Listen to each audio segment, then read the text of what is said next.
Sir व्यापारी पैसे देत नाही खालून, काय अडचण आहे बरं त्यांना? काय अडचण आहे, समजा आपण जेव्हा त्यांना फोन करतो त्यांच्या छोटे मोठे अडचणी असतात. आता काल परवा मार्चच्या टायमाला मी एक जणाला फोन केला व्यापाऱ्याला खालच्या, की बाबा की फोन केला की सेट आपले थोडेसे पैसे आहेत तेवढे द्या. तर मला सर पैसे द्यायला काहीच अडचण नव्हती, इतर लोकांचे पण द्यायचे, पण काय झालं मागच्या वर्षी पावसाच्या टायमाला आपलं स्लॅब गळत होतं. आता हे बी वर्षी गळू नाही म्हणून आपण काय केलं, थोडं वॉटर प्रूफिंगचं लक्षात आल्यामुळे वॉटर प्रूफिंगचं काम केलं.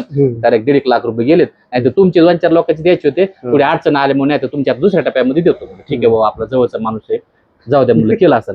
दुसऱ्याला फोन लावला, ते मला सर पैसे जुळले होते सगळे तुमच्यासाठीच, पण हे युद्ध चालू झालं, युद्ध सोन्याचे भाव कमी झाले, तर मग आपल्या गरीबाचे पुन्हा घेणं व्हायचं नाही, भाव कमी झाला, आपण काय केलं, मला 2 तोळे सोने थोडंसं घेऊन ठेवलं, नाही तर तुमचेच द्यायचे होते. हा म्हणलं आता ठीक आहे बाबा, हा बी आपलाच माणूस आहे, अडचण आली असेल. तिसऱ्याला फोन केला, तर मला शेटवर तेवढे पैसे आहेत म्हणलं थोडेसे, आणि ते मार्चने थोडे द्या. काहीच अडचण नव्हती म्हणले, पण काय झालं आता उन्हाळा चालू झालाय आणि आपल्या एसीचं कामदार खराब आहे, गाडीचे कामदार एसी थोडी खराब आहे, काम करून घेतलं होतं, मला त्याला 40,000 रुपये गेले. मला तुमचे 20,000 द्यायचे होते, मायापासले 40 गेले, मला आता पैसे काय राहिले नाही. आपण काय करू म्हणजे शेट, आता थोडस तुम्हाला दुसऱ्या टप्प्यामध्ये. अशा छोट्या मोठ्या लोकांना अचानक अडचण येतात, नाही तर पैशाची आपल्याला अडचण नाही, आपले पैसे एका नंबर येतात, आपण असं बी कोणाला देत नाही. ज्याला देतो का त्यांना थोड्या अशा अडचणी यायला लागल्या म्हणून, नाही तर पैशाची अडचण नाही, मार्चने आपला चांगला गेला.